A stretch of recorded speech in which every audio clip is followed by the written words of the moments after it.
My name is Cynthia. I've been married to my husband, Mark, for 5 years.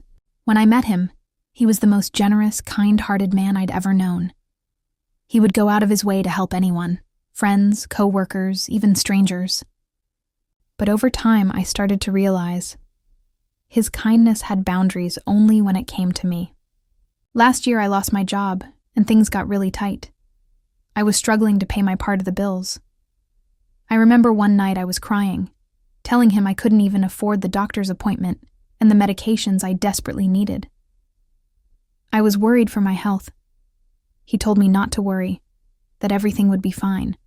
But 2 weeks later, I found out that same fine husband of mine had sent almost $3,000 to another woman, a co-worker of his. She'd needed surgery, and he paid for it in full. I didn't even know about it until I saw the transfer on his bank statement.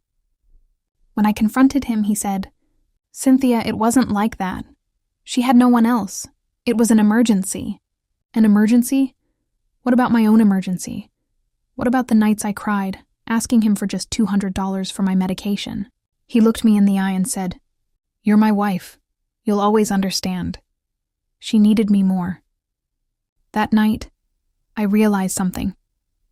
Sometimes, the person who means the world to you will choose to be someone else's hero while watching you drown. I started sleeping on the couch, not because I was angry, but because I couldn't bear the thought of sharing a bed with a man whose priorities didn't include me.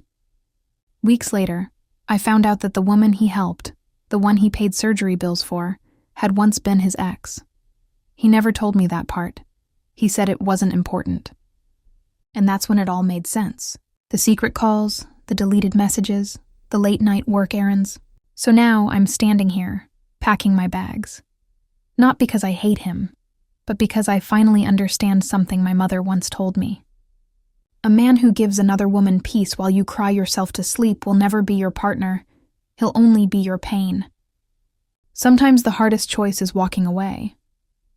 But leaving meant choosing myself, my health, and my peace over someone who couldn't see my worth.